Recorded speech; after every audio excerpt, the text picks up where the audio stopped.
विद्यार्थी मित्रांनो सुप्रभात.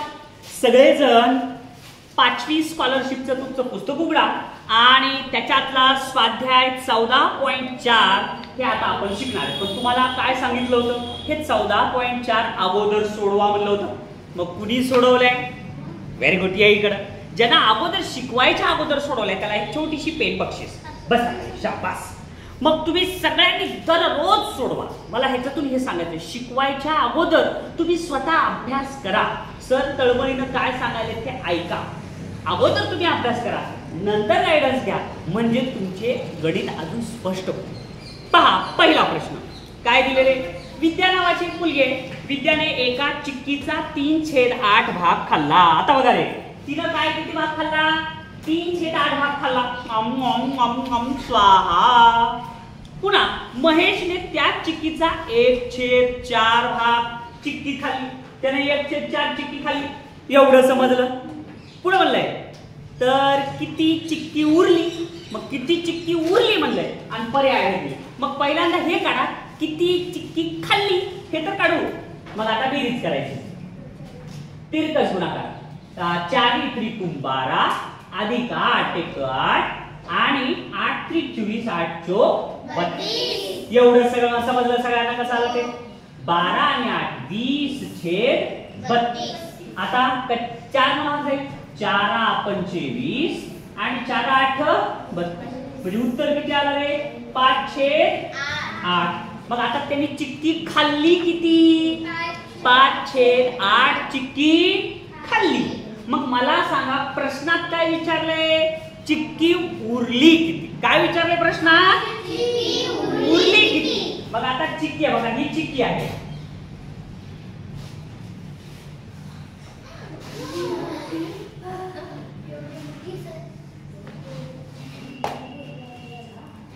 ही चिक्की आहे. ह्या चिक्कीचे किती भाग आहेत? 8. 8 पैकी किती खाल्ले तिनं? 5. दोघांनी मिळून. ते एक खाल्ला, की दुसरा खाल्ला, की तिसरा खाल्ला, चौथा खाल्ला, 5वा खाल्ला. म्हणजे आता किती उरले? मग किती पैकी किती उरले? कळालं सगळ्यांना. म्हणून याचं उत्तर पर्याय नंबर. दुसरी एक पद्धत तुम्हाला सांगतो. आता हे 5/8 आहे. आता ह्या इकडे बघा, या 5/8 मध्ये किती मिळवले तर उत्तर 1 येत आहे. बरोबर आहे. म्हणजे एक चिक्की पूर्ण कधी होईल ह्याच्यात काहीतरी मिळवलं. मग आता छेदला छेद 8 ला 8 ठेवलं आणि वर जर 3 ठेवलं तर 5 आणि 3 किती? 8. 8/8 म्हणजे 8 × 8 8 × 8 उत्तर आलं.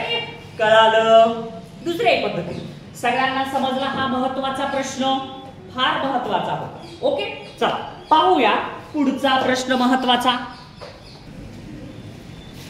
बालमित्रांनो पहा बरं पुढचा प्रश्न. हा तर प्रश्न फार सोपा आहे. रमेशने आपल्या पगाराच्या 4/5 रक्कम घर खर्चासाठी 4/5 रक्कम. अरे चिक्की सारखंच गणित बघा. विद्याने 3/8 चिक्की खाल्ली. तसं आहे ना, पगाराच्या 4/5 रक्कम घर खर्चासाठी खर्चली व 1/8 रक्कम प्रवासासाठी वापरली. 1/8 रक्कम कशासाठी वापरली? प्रवासासाठी. तर त्याने पगाराच्या किती भाग वापरला? तर त्यांनी चिक्की किती खाल्ली? आधीच्या प्रश्नात चिक्की उरली किती वरलं होतं आणि आता इथं काय म्हणलंय? चिक्की वापरली खाल्ली किती. म्हणजे तिथं पगार किती वापरला हे प्रश्न लक्षात ठेवा बरं का. मग आता इथं बघा, ह्या दोघांची बेरीज करायची. 8 त्रिक 24 8 चोक 32 अधिक 5 × 5 आणि 8 पंचे 40. मग लगेच तिथे 40 छेद आला की कुठे 40? सगळ्यात 40 होते. 32 आणि 5 37 40. म्हणजे उत्तर पर्याय नंबर. पुढचा प्रश्न. स्कॉलरशिपचे प्रश्न लय भारी आहेत बरं का रे. लय मजेशीर, लय खास आहे. तिसरा प्रश्न. हे बघा, प्रश्न समजू नका, त्याला समजा एक खेळ आहे. खेळ आलं का लक्षात? हे तुम्हाला घरी कुणी आजी काका तुमचे मोठे भाऊ कोड विचारतात ना, तसं कोड समजा. म्हणजे तुम्हाला फार सोपं जाईल. एक पाण्याची टाकीची धारकता 140 लिटर आहे. म्हणजे तिसऱ्या प्रश्नात काय म्हणलंय? एका पाण्याच्या टाकीत पाणी किती बसते? आता ही पाण्याची टाकी. तर या टाकीमध्ये पाणी किती बसते रे? 140 लिटर. तर त्या टाकी टाकीचा 4/7 पाण्याने भरलेला भाग आहे. आता ह्याच्यात पूर्ण टाकी भरली काही फक्त 4/7 भरली. 140च्या 4/7% ती भरली. ती टाकी पाण्याने पूर्ण भरण्यासाठी आता टाकी पाण्याने पूर्ण भरायची तर त्याच्यात अजून किती लिटर पाणी टाकावं लागल. मग किती लिटर पाणी टाकावं लागल हे काढण्यासाठी पहिल्यांदा किती लिटर पाणी आहे त्याच्यात ते काढावं लागल. मग चे म्हणजे गुणाकार त्याला कट केलं इथे गुणिले झालं. ह्याच्या खाली काही नसते म्हणजे हे झाला अंश झाला छेद हे झाला अंश छेद. छेदाची आणि अंशाची काटाकाटी होती. मग करायची 7 1 7 7 2 14 0 0 20 अंशाचा गुणाकार होतो. 20 गुणिले 4 हे झालं 80. आता हे 80 काय आलं उत्तर नाही. हे 80 आहे या टाकीत असलेलं पाणी. कळेल त्या टाकीत असलेलं पाणी म्हणजे किती आहे रे 80. एवढं समजलं. आता पुढं टोटल पाणी आहे आपल्याकडे 140 त्याच्यात भरलंय 80. मग उरलं किती प्रश्न काय होता आणखी किती लिटर पाणी टाकावं लागेल. मग 0 14 तून 8 गेले 6 आणि 0 पर्याय नंबर समजलं सगळ्यांना लक्षात आलं. ए बालमित्रांनो पुढचा प्रश्न पहा. बस फक्त पहा काय दिले पुढच्या प्रश्नात तर काय दिले तर एक पुस्तकाच्या एकूण 75 पानांपैकी एक काय म्हणले सांगा. एक पुस्तक त्या पुस्तकाला पानं किती आहेत 75. पान आपसात गुणू नका बेटा. पानं किती आहेत 75 पानं.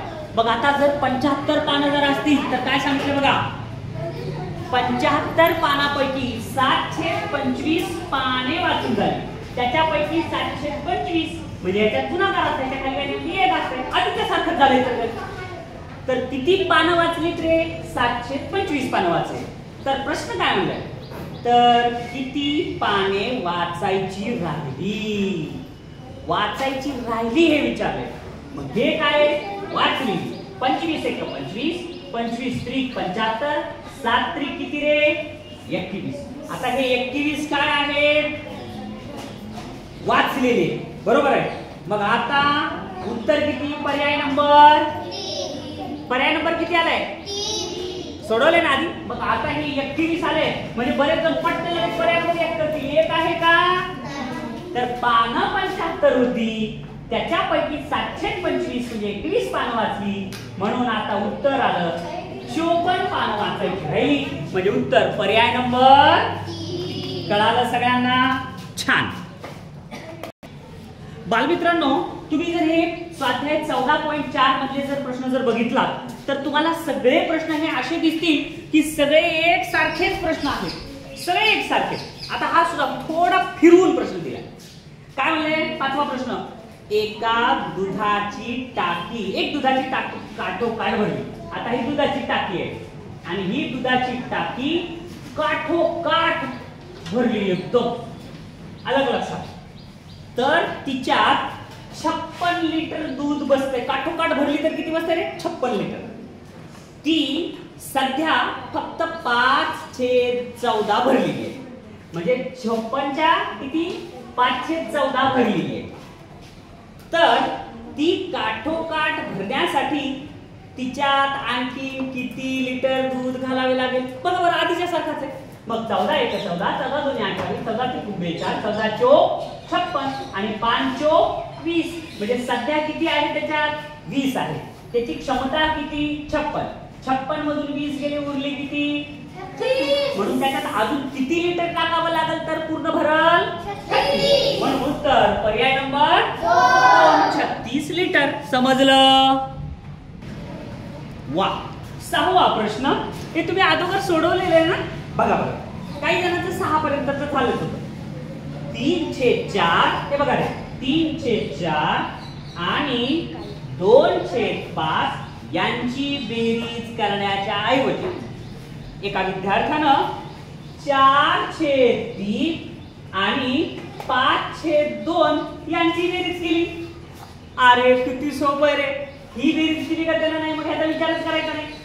कोणती बेरीज केली त्यानं? ही बेरीज केली. मग ह्याचा विचार करायचा, तर त्याचं उत्तर करायचं. आता छेद भिन्न असल्यावर तर तुम्हाला शिकवलं तिरकस गुणाकार.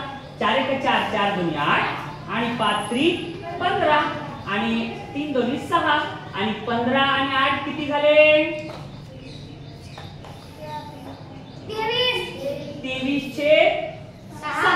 आहे का पर्यायात कुठं? झाला गणित. भारत माता की जय. अरे बालमित्रांनो, 7वा प्रश्न तर फार सोपा आणि मनोरंजक आहे. काय दिले बघा, पुढे दिलेल्या पर्यायांपैकी अयोग्य पर्याय निवडा. आता अयोग्य म्हणजे काय रे? आता समजा असं गणित असेल 7 अधिक 3 बरोबर 11. हे योग्य आहे का? अयोग्य आहे. म्हणून असं अयोग्य कोणतं आहे ते हुडकायचं. आणि आता इथे दिले ची ची ची. मग आता चा ची चे म्हणजे काय? गुणाकार. मग जिथं जिथं ची दिसायलंय तिथं तिथं गुणिले आहे असं समजा. इथं गुणिले, इथं गुणिले, इथं गुणिले आणि इथं गुणिले. मग आता काय होतंय? गुणाकार म्हणल्यावर अंश आणि छेदाची काटाकाटी. बघा 7 1 7 7 2 14 7 3 21 7 4 28 आणि 4 गुणिले 3 4 3 12 बरोबर आहे. 5 1 5 5 2 10 5 3 15 आणि 4 3 12 हे पण बरोबर आहे. पुन्हा 7 1 7 7 2 14 6 1 6 7 2 12 हे पण बरोबर आहे. आता इथे 9 1 9 9 2 18 8 1 8 2 16 यायला पाहिजे. हे चूक आहे, इथं पाहिजे होतं 16 पण दिलं 12. म्हणून उत्तर पर्याय नंबर किती? 4. हे कळालं सगळ्यांना? होतं ना सोपं? पहा बरं 8वा प्रश्न. आबा बाबा बाबा 8वा प्रश्न तर एवढा सोपा आहे ना मुलांनो, एवढा सोपा. काय दिलं बघा, एका संख्येचा तिसरा भाग. एका संख्येचा कितवा भाग? तिसरा भाग 33 आहे. आता समजा हे तिसरा भाग म्हणजे कळते का तुम्हाला? ते बघा असा, हे 1 2 1 2 3. तर तिसरा भाग हे किती आहे? तिसरा भाग हे 33 आहे. तर ती संख्या कोणती? मग आता पर्यायात दिले 4. मग बघू आपण. 99 ला जर 3 न भागलं तर 3 1 3 3 3 9 आणि 3 3 9 म्हणजे इथं 33 इथं 33 आणि इथं 33. तिसरा भाग 33 आहे म्हणजे 33 33 33 हे 99 झाले. मग कोणत्या संख्येचा तिसरा भाग 33 आहे? तर 99 चा तिसरा भाग 33. म्हणून याचं उत्तर पर्याय नंबर 1. अरे बघा बरं बालमित्रांनो, 9वा प्रश्न काय म्हणतोय? बाबा बाबा हे तर फारच सोपा प्रश्न आहे रे. 9व्या प्रश्नात काय दिले? काटा काठी. तिरकस काटाकाटी करायची. बघा 7 1 7 7 1 7 हे एवढं समजलं. अंश छेदाची काटाकाटी. पुन्हा 5 1 5 5 1 5. आता उरलं काय इकडं? फक्त 1. मग इकडं 1 आणि त्याच्यानंतर इथं अधिक 1 आणि 1 आणि 1 किती? उत्तर पर्याय नंबर 3. अरे बाळांनो, 10वा प्रश्न तर अत्यंत सोपा आणि अत्यंत महत्त्वाचा आहे. एका वन महोत्सवात. आता एक वन महोत्सव होता बरं का. वन महोत्सव म्हणजे काय? नुसते झाडच झाड. खूप झाड. ते आपल्या शाळेत पण आहे ना रे. घन वन. किती झाड, जंगलच आहे तिथं आहे का? तर त्या वन महोत्सवात ब ब क या 3 शाळांमधील विद्यार्थ्यांनी एकूण 675 झाडे लावली. म्हणजे किती झाडं लावली? तुमच्या शाळेचं नाव काय? नूतन विद्यालय. तसं एका शाळेचं नाव काय? अ विद्यालय. दुसऱ्या शाळेचं ब विद्यालय. तिसऱ्या शाळेचं क विद्यालय. तर या तिन्ही शाळांनी मिळून 675 झाडे लावली. तर त्यापैकी अ शाळेतील विद्यार्थ्यांनी 4/9 भाग झाडे लावली. मग 675 पैकी 4/9 ती कुणी लावली? अनी लावली. तर प्रश्न काय बघा, तर ब आणि क शाळेच्या विद्यार्थ्यांनी किती झाडं लावली हे प्रश्न आहे. मग फार सोपं मुलांना बघा, पहिल्यांदा अ न किती लावली ते काढा. मग 9 1 9. आता 9 7 63 आणि उरले 4 9 5 45. जसं हे बघा, हे म्हणतात ना तुम्ही 9 भागिले 675. अगदी तसंच आहे. 9 5 45. हे एवढं समजलं. हे 75 कसं आलं समजलं? आता 75 गुणिले 4 किती येत आहे? तर ते येत आहे 300. म्हणजे अविद्यालयानं किती झाडं लावली? 300 झाडं अविद्यालयानं लावली. टोटल झाडं किती आहे? 675. म्हणजे आता 300 म्हणजे तुम्ही जर 300 लिहिलात तर उत्तर चुकलं. टोटल झालं 675. विद्यालयानं लावली 300.